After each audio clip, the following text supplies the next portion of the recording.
बच्चा देने के बाद यदि आपकी गाय भैंस में यदि डिलीवरी हो गई है, बच्चा दे दिया है, तो बच्चा देने के बाद 0 से लेकर के 10 दिन तक आप अपनी गाय भैंस को ये खिलाएं। पूरे ब्यावत आपकी जो गाय भैंस है उसमें दूध की मात्रा कम नहीं होगी।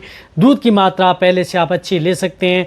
दूध की मात्रा आप डबल भी कर सकते हैं यदि आप पहले ब्यावत से यदि दूध कम दे रहा है या वापस उतने दूध पर नहीं आ रहा है तो आप 0 से 10 दिन के बीच आप अपने पशु को क्या देना चाहिए, क्या खिलाना चाहिए, जिससे कि आपके पूरे ब्यावत पर किसी भी तरह का कोई असर नहीं होगा।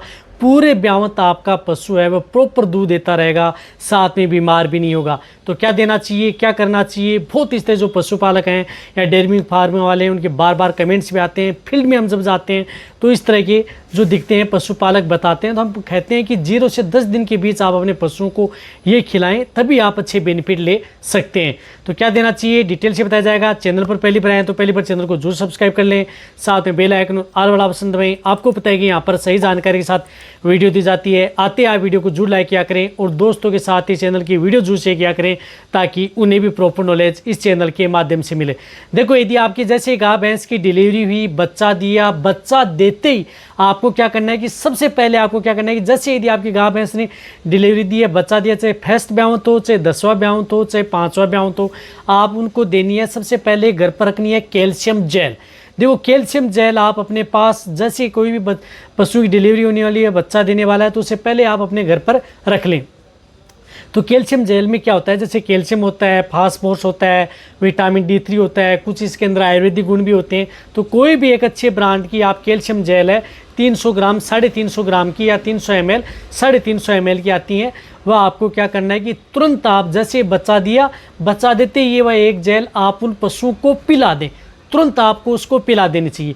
इससे आपको क्या बेनिफिट देखने को मिलेगा, एक तो उसकी एनर्जी डाउन नहीं होगी, जैसे बच्चा दिया एनर्जी को बूस्ट करेगा। साथ में यदि आपके पशु में जिस प्रकार से कई बार कैल्शियम फास्फोरस की डिफिशिएंसी की वजह से आपके पशु में जैसे मिल्क फ्यूड देखने को मिलता है, तो उससे बचाव होगा।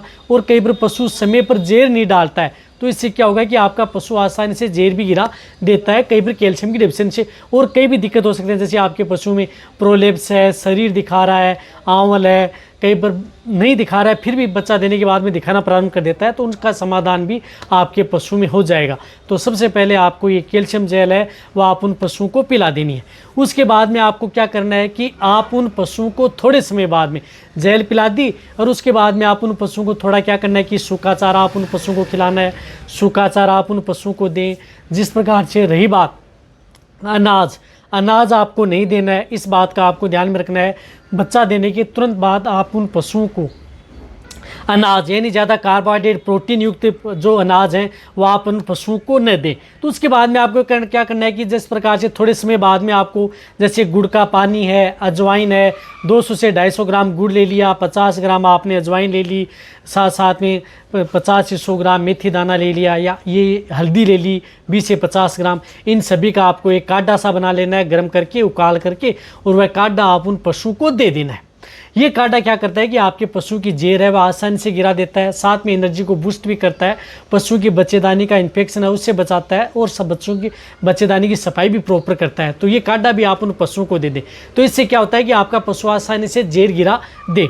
तो ये चीज़ भी आप उन पशुओं को साथ में देनी है। तो शुरुआती स्टेज में ये देनी है।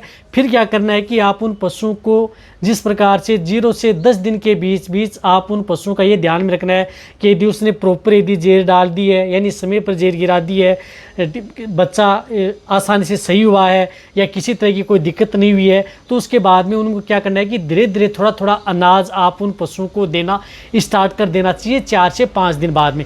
4-5 दिन आपको उससे ज़्यादा अनाज नहीं दें, या हो सके तो आप अनाज देना ही नहीं चाहिए। 4-5 दिन तो आप उन पशुओं को अनाज बिल्कुल भी न दें। उनकी जब आप जिस प्रकार से खल है वह आप दे सकते हैं, जैसे सरसों की खल, बिनोला की खल, वह भी थोड़ी मात्रा में आप भिगो करके आप उन पशुओं को खिलाई जा सकती है।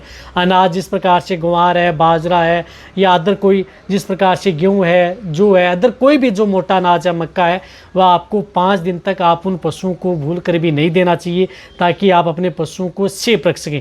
क्योंकि कई बार यदि आप अनाज है या कोई इस तरह की चीज़ें दे देते हैं, तो ज़्यादातर जो पशु में कई तरह की मेटाबॉलिक डिजीज़ हैं वह आपके पशु में देखने को मिलती हैं। जैसे 5 दिन बाद में जैसे कीटोसिस हो गया, नर्वाइकल डिसऑर्डर हो गया, या मिल्क फ्यूर हो गया, या यदि आपके पशु में जिस प्रकार से फूड पॉइजनिंग की शिकायत होगी ब्याने के तुरंत बाद, तो इस तरह की शिकायतें देखने को न मिले तो 5 दिन आप उसे अनाज न दें। 5 दिन बाद में ये चीज़ें थोड़ी थोड़ी देना स्टार्ट कर दें, थोड़ी थोड़ी मात्रा में। और फिर क्या करना है कि जैसे 10 दिन कंप्लीट हो जाते हैं, 10 दिन बाद में आप उन पशुओं को अनाज दे सकते हैं। जैसे गेहूं का दलिया है, यदि आपका पशु स्वस्थ है कोई दिक्कत नहीं है, गेहूं का दलिया आप देना स्टार्ट कर दें।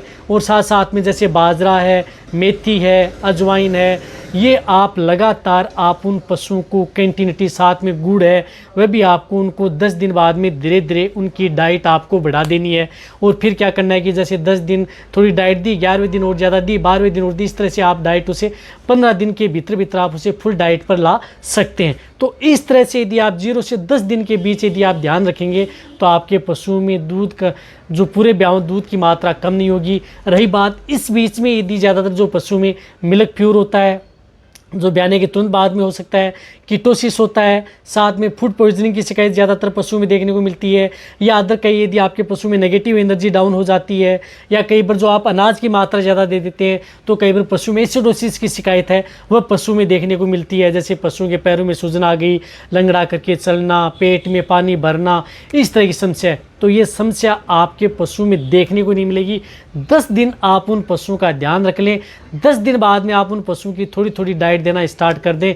फिर देखिए आप उन पशुओं में पूरे ब्यावत आप अच्छे लेवल पर दूध ले सकते हैं। एक और बताना चाहता हूं कि इसके बीच में जैसे मैंने बताया कि कैल्शियम जेल देना है, इनके बीच में आपके पशुओं की किसी भी तरह की बच्चेदानी में इन्फेक्शन ना हो तो एक अच्छे यूट्राइन टॉनिक है वह भी आप उपयोग कर सकते हैं। और साथ में इनके बीच ही आप एक अच्छे एनर्जी टॉनिक आप उन पशुओं को दे देना चाहिए। जैसे पशु की डिलीवरी बच्चा दिया तो उसके बाद में एक अच्छा एनर्जी बूस्ट टॉनिक आते हैं, जैसे एनाबोलाइट है, एनाडाइना एडवांस है, वह आप उन पशुओं को क्या करना है कि 100 ml सुबह, 100 ml शाम, चाहे आपका पशु स्वस्थ हो या चाहे आपके पशु की किसी तरह की कोई दिक्कत ना हो या थोड़ी दिक्कत है तो भी आप अच्छे ब्रांड का एक एनर्जी टॉनिक है वह लगातार 5 दिन आप उन पशुओं को दे दें।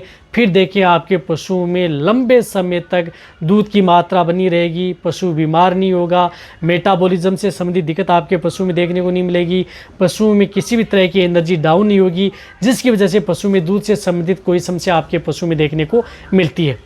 तो कहने का मतलब है कि कोई भी एक अच्छे ब्रांड का टॉनिक भी आपको इस 10 दिन के पीरियड में आप उन पशुओं को देना है। और रही बात आप उन पशुओं को अनाज है वह 10 दिन बाद में आप उन पशुओं को अनाज है वह देना स्टार्ट करें, तभी आप अपने पशुओं को अच्छा हेल्दी रख सकते हैं, स्वस्थ रख सकते हैं। कई तरह की बीमारियों से आप अपने पशुओं को बचाया जा सकता है। तो अब आप अच्छी तरह समझ गए होंगे कि 0 से 10 दिन के बीच आप अपने पशुओं को क्या देना है, क्या करना है। ये वीडियो सभी पशुपालक हैं उन सभी के साथ शेयर कर दें जो बार बार इस तरह कमेंट्स करें तो कि हमारे पास जो 0 से 10 दिन के बीच हमारे पशु क्या खिलाएं जिससे कि हमारा पशु हेल्दी रहे, स्वस्थ रहे, किसी तरह की बीमारी से ग्रसित न हो। तो ये वीडियो सभी पशुपालक जैसे मिलता है शेयर करें। इसी तरह से आप मेरी वीडियो देखते रहें, इसी तरह से आप मेरे को प्यार देते रहें। थैंक्स, धन्यवाद।